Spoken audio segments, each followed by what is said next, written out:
Hello, and welcome to our Momentum Boost. I am Adrienne Gold-Davis, and I'm the host of Momentum Boost and one of the trip leaders for Momentum. So over the next few weeks, we are kicking things up a notch, and we're bringing you the guests that you love and admire. And we're going to be hosting new Momentum Boosts 3 days a week now on Mondays, Wednesdays, and Fridays. And plus, there's other really exciting changes in the works. So please stay tuned. You know, at Momentum, we want to help you live your most meaningful life by connecting to Jewish values, by engaging with Israel, by taking action, and by fostering unity without uniformity. And today, we're going to explore money from a Jewish perspective. We're going to delve into the importance of transparency, of honesty, of mutual responsibility, and more. And this can be such a touchy subject, especially among spouses. And it can be loaded and it can be scary. And you know, I've learned that it's often the underlying cause in the breakdown of relationships. So this is an opportunity to open your mind and to change those tapes inside of your head. So let's get started because it's time for today's boost. And as always, if you have any questions, you just enter them in the Q&A box that Zoom provides. So we're going to monitor it throughout the webinar, not to worry. Today's webinar, we are really thrilled to welcome Yael Trusch. Yael Trusch is an MBA, she's a writer, and she's an international speaker who offers practical and spiritual tools to help women live a joyful, richer Jewish life. She's been called the Jewish Oprah. She's the host of an award-winning podcast called Jewish Latin Princess, where she's interviewed the world's most uniquely talented Jewish women. She is passionate about Jewish financial literacy and Jewish women's relationship with money. So she coaches women and she teaches online courses on money from a Jewish perspective. She contributes regularly to numerous Jewish publications. She is a wife and a mother of 4. Join me in welcoming Yael Trusch. Hello, thank you, Adrienne. Ladies, this is going to be an exciting afternoon, morning, wherever you are in the world. We're going to talk about my favorite taboo topic, money. I have to whisper it because the truth is this topic makes a lot of people really uncomfortable, really uncomfortable. You know, and by the way, I have to say that you're all very, very brave for being here because it's not something that's openly spoken about often.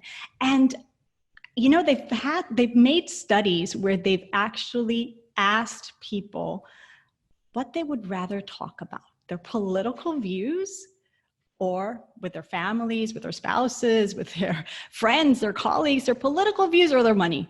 And you are correct if you think that the majority of people chose their political views. And not only that, they've gone so far as to ask people what they'd rather talk about: their intimate life with their spouse or partner, or their money. And guess what? Most people don't choose their money. It's a topic that I'm not going to ask you what you would choose, but the reality is for most of us, it's a topic that makes us really uncomfortable. It makes us uneasy. You know, the New York Times recently wrote a great article where they described the feeling of uneasiness with those money conversations, having those money conversations. It said it's sort of like hitting an electric fence that you didn't know was electric. Okay, it's pretty shocking. It's like pretty shocking. So ladies, I'm here to give you a boost, not an electric boost, but a spiritual boost about your money. Today, I want to share with you 3 things that are going to change your outlook. It's a paradigm shift so that you can actually strip the Band-Aid and go for those tough money conversations, whether they be with your spouse, your partner, or frankly, with yourself. It's time to get intimate with our money, okay? You ready? So let's do this. Number 1, your net worth is not your self-worth. Number 2, money is an awesome tool. Number 3, financial statements are value statements. Now let's start with this idea that your net worth is not your self-worth. These 2 concepts, net worth and self-worth, they get very easily tangled very often. So today I am going to untangle these two for you right here, right now, once and for all, okay? Your net worth is a pretty helpful number. It's a number. Everybody should calculate it, should know it, you should track it. I don't know, once a quarter is always a good idea. It's a number that gives you some information about your financial life or your holding at a given point in time.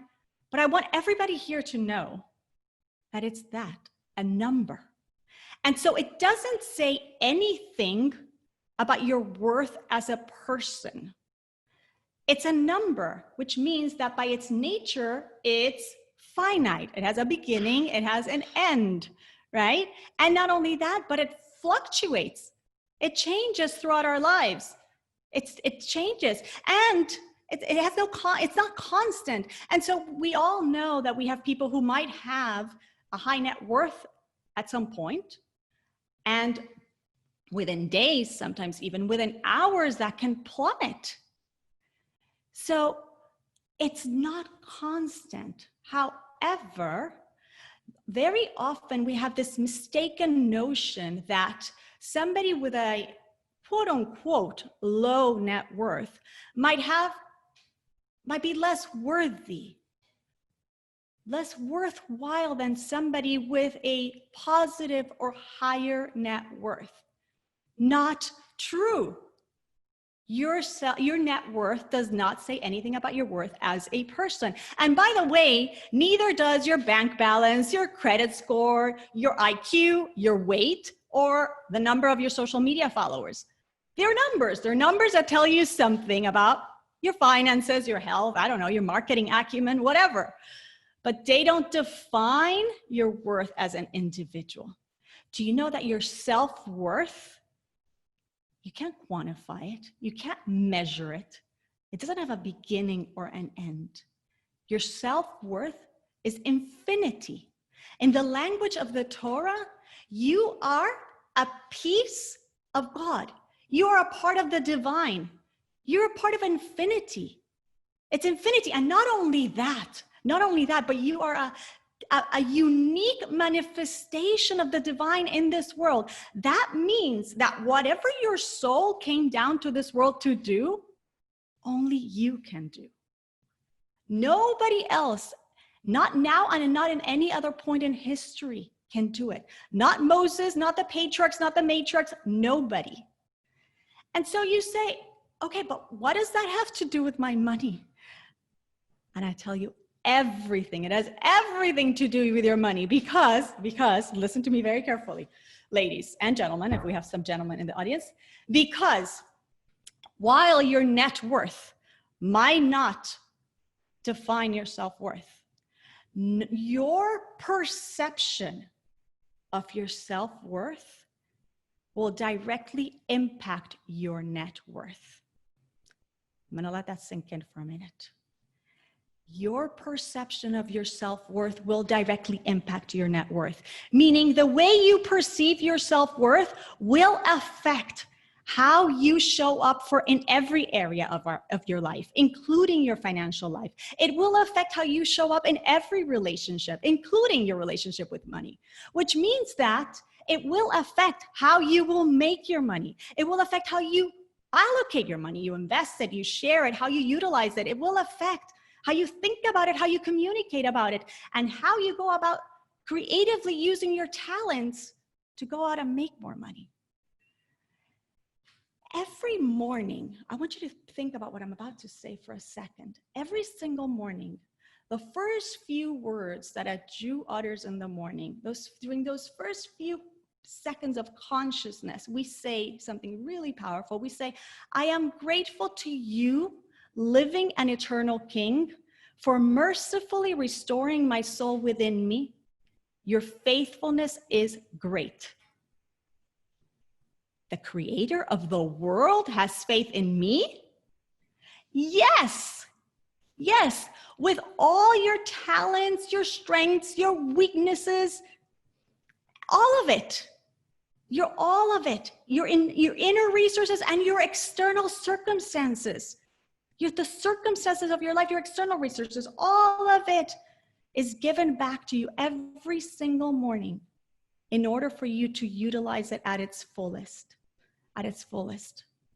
So, ladies, when we understand this, when we take this with the utmost humility and also sense of responsibility, then we are compelled to actually deal with our money, to actually approach our money. And not only that, we are compelled to go out and make more money, if not only for the reason that God wants me to use that infinite potential here in this world. So remember that your net worth does not define your self-worth. However, knowing very well that infinite self-worth, that you're infinite self-worth, that you're a piece of the divine with a unique light that only you can shine in this world, that will positively impact your net worth. And now, I probably added a few digits to your net worth right now. You can thank me later. But I do know that some people might still feel a little bit uncomfortable with this whole notion of increasing my net worth, making more money. And that's because I haven't given you boost number 2, which is money is an awesome tool. So in order for us to really get comfortable with our money, with our financial lives, we have to get clear on what is the Jewish perspective on money. We have to understand that the Jewish perspective is that money is a neutral tool that the creator of the world has given to us in order for us to serve him and his world, utilizing our potential, maximizing our potential, realizing that potential. And so there's nothing inherently good or bad about money. It's a tool that we use, that he wants us to use to serve him. And so there is no shame in money, because the money is not an end. The money is just a means. It's just a means to achieve what we need to achieve in God's world, using that blueprint for life that he has given us.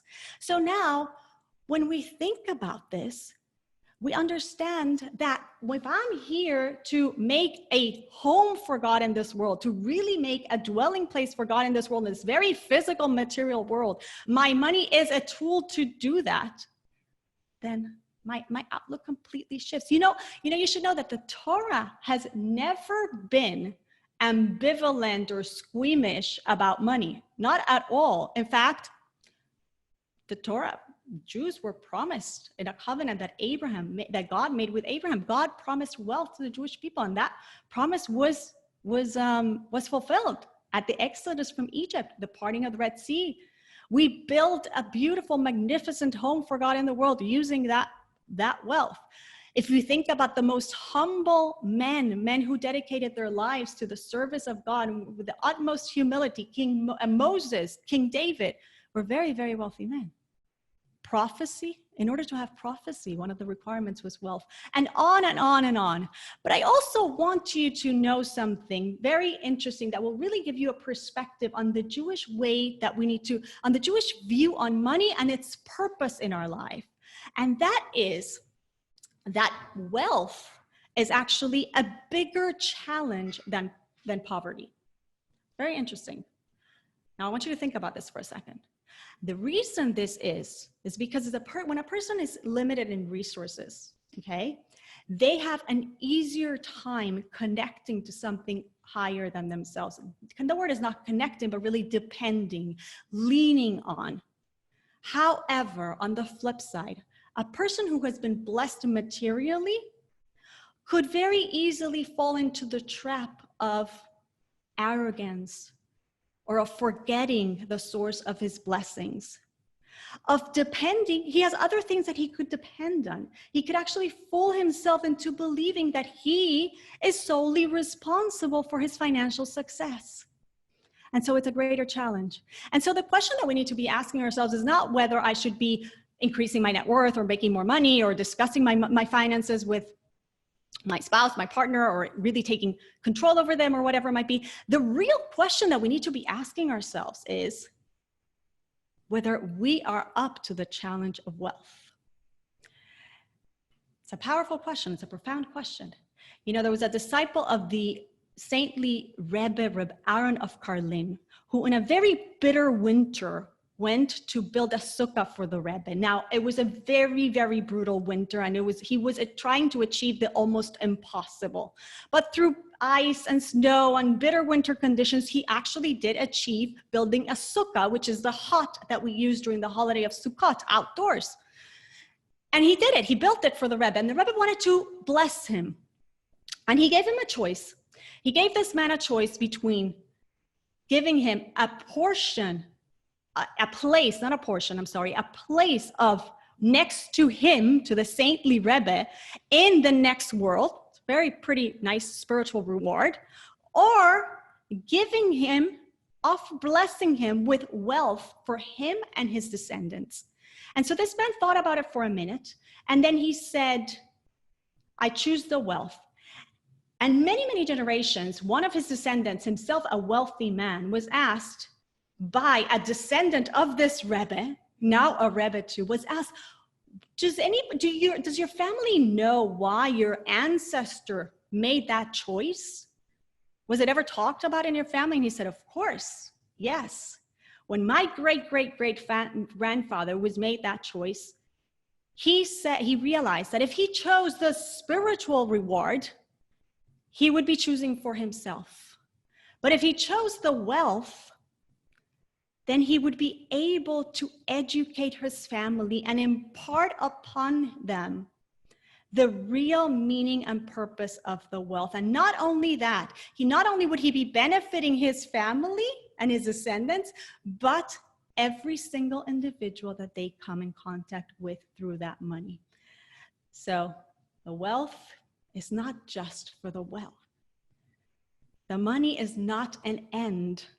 The money is a means for us to serve our Creator and fulfill our mission in this world. And now let's do boost number 3, which really is going to wrap it all very, very nicely. And that is that financial statements are value statements. You know, a couple of years ago, I came across a wonderful article on CNBC about marriage and money. And it said something there that really resonated with me. It said, divergent views and values can make money a source of tension among couples.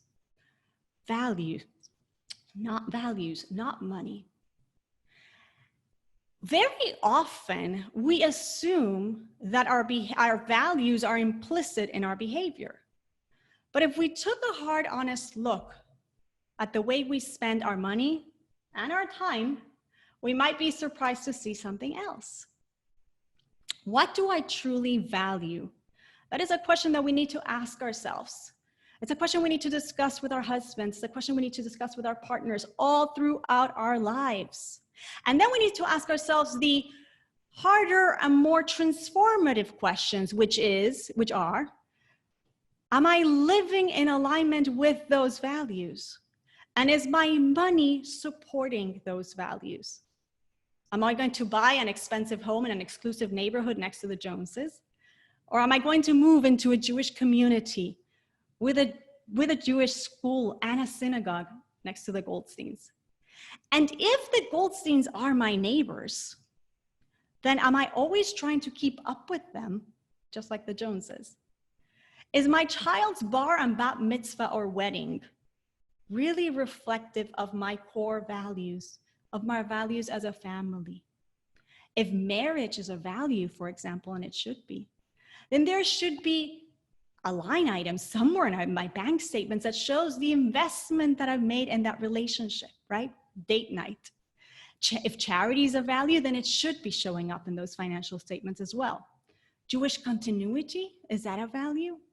Then what kind of schools or camps am I financing? If the family unit, if family is a value, then Shabbat and other experiences that really nurture the family unit should be showing up in those statements. So we need to ask ourselves those questions. And you could say, you know what? It is so hard. How do we do that? Especially in this day and age when we are constantly exposed through social media to everything that everybody else has and does. But the thing is that if we filter those financial decisions through our values, then we can actually, the pressure really goes down, and the confusion. So ladies, remember, our financial statements are value statements. And now that we've discussed these 3 important points, your net worth is not your self-worth, but really being very clear on your infinite self-worth can positively impact that net worth. Your money is a very powerful, awesome tool to serve God in this world and fulfill your potential. And your financial statements are value statements. Now we can approach our money with a different perspective, with clarity, with empowerment, no shame, no fear, and we can actually, no taboos. No more taboos. We can actually get intimate and honest with our money. Yael, my friend, philosophically, that is so beautiful. And I'm so proud to come from this tradition. And I do hope everyone internalizes those 3 powerful messages. And now I'm going to get down and dirty with you. Do you know? Let's do it. When I started in marriage counseling about 30 odd years ago, I remember the counselor saying to my husband and I that the primary reason people would end up in her office was because there was a bankruptcy that the wife never knew about and didn't see coming, that there was an argument that was around the tension about who brought income into the house and what was the value of running a home and raising children, about money being spent, for example, with impunity when there was a tight budget, all kinds of issues. That money was often at the core of relationship breakdown. So philosophy and Jewish aside, what has your experience been with the kind of push and pull in an intimate relationship around money? I love that you brought this up, because this is something that I want everybody to go and do after we get off this webinar. I have a little secret that is what really has made that bridge of communication to really implement these visions, this philosophy, to put it into practice. And that's what I call the money date. So I want everybody to download a free guide that I've offered to all of you that will help you structure what I call a money date, which is a time with your money where you actually address your money. And if you're in a relationship, with your relationship, but filtering those conversations through what we learned today. So you can head over, Adrian, to jewishlatinprincess.com/money date. And that will give you an awesome guide on how to do this, because I think these conversations need to be scheduled and they need to happen regularly. And there I tell you exactly how to go about it. Again, with the outlook as the foundation, the outlook that we've talked about today. That's brilliant. I'm going to share something really personal, because I want you to know if you have ever heard anything like this. And we've resolved this in our household, and I do have permission to talk about it.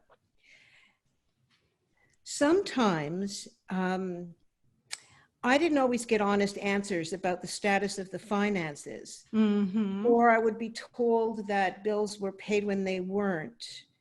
Because sometimes it's been my experience that men feel so, their ego is so tied up in providing that they will not admit to any financial vulnerability. And sometimes in the more traditional marriages where the man is running all of that, now in a lot of marriages I know, the woman has taken over the household finances for that reason, because she didn't want to be put in a position where she didn't know what was flying. Why do you think there is such a diversity around money and gender? Have you ever thought about that? Yes, there is. But I'll tell you something else. It's not so much gender, what I'm noticing. There's a diversity period, because we all come from a different background, meaning we all have a different money story. Okay, so one of the things, a money story is really the accumulation of all the things that we experienced, we heard, we saw, we did around money from childhood up until today. And so we come into a marriage, like you said, and I have my money story that is wired here in my subconscious, and he has his. And so the way I behave is based on that. The way he behaves is based on that. So if we haven't discovered what each of our money stories is, which is one of the things I have you do on these money dates that you're going to download, okay? If I haven't explored it for myself, because by the way, I don't even know it. I behave and I speak in a certain way. I don't know where the programming is coming from.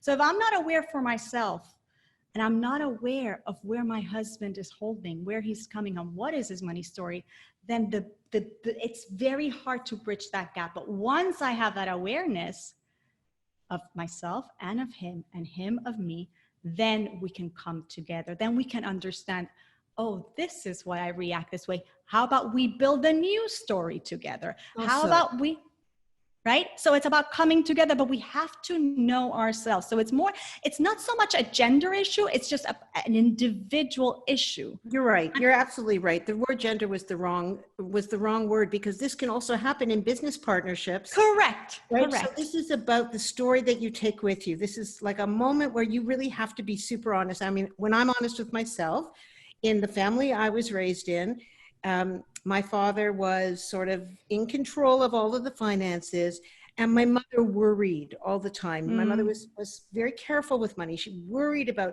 overextending. In other families I know, it was the reverse. You know, the mother was out there spending, and the husband was like, the jokes, those terrible jokes in marriages. I know my wife, when she's spending all this money. I hate all of that. I think what you're suggesting, if I'm correct, is that if the story is neither your story or your story, but it's the Jewish story about what money is for, we have an automatic baseline that is above subjective stories. Correct. And we can bring that to the surface and say, we want to create a family like this. So we come from here, we come from there, but there are these unifying messages that our tradition has given us that we should aspire to live by. And so, by the way, you mentioned one partner taking over the finances or another. What I'm suggesting is that we actually both engage in the conversation. And that doesn't mean that that doesn't mean that, you know, one partner might be stronger in one area of finances than the other. But what it means that we have a shared vision and we talk about it. We're not in the dark. We shouldn't be in the dark, because this is an intimate part of our lives. And so if we're in a relationship, we don't want to be in the dark. And by the way, for those who are not married, you yourself should also not be in the dark, because now you understand how important it is for your life. It's not something to be ignored. You know, I had never thought about these things, but you know what, Yael? This is a fundamental part of the world. And hiding your head in the sand or pretending that, you know, you don't want to be engaged because it's too panicky for you is irresponsible too. The idea of a money date, to me, is both terrifying and liberating. Yeah. You know, once you start it gets better. You just have to do it. But you have to know that this is important. It's important for yourself. It's important for your relationship.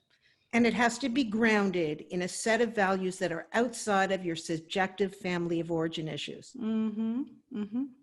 You know what? I was so looking forward to downloading this. You know, I've been married over 30 years and we've never had a money date.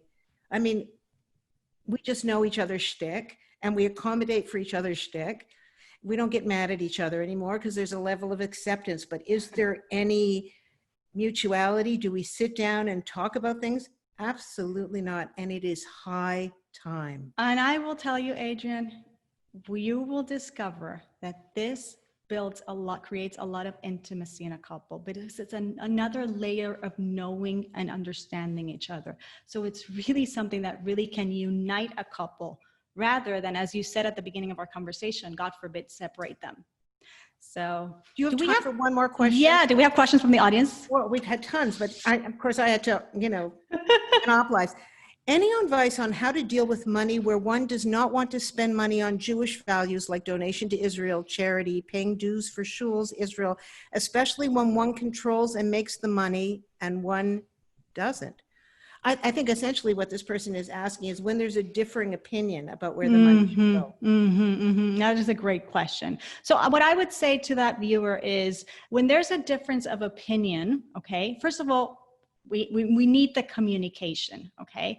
But then we have to find a way in which we can fulfill both opinions. Because again, a relationship is a dance where when you care about what your partner cares for and he cares about what you care for. So in our finances, can we find a way that we can finance what he really finds important? And by the way, it's going to be important to you, because if it's important to your partner, it becomes important to you, right? And can he find a way to understand how another area, which might be your love for Israel, is important to you? Can we reach a compromise where we are able to finance both those things? So they should not be mutually exclusive. That's what I'm trying to say. We should try to understand that what's important to me, what's important to my spouse is also important to me. What's important to your spouse is also to you. And let's find a way to bridge that.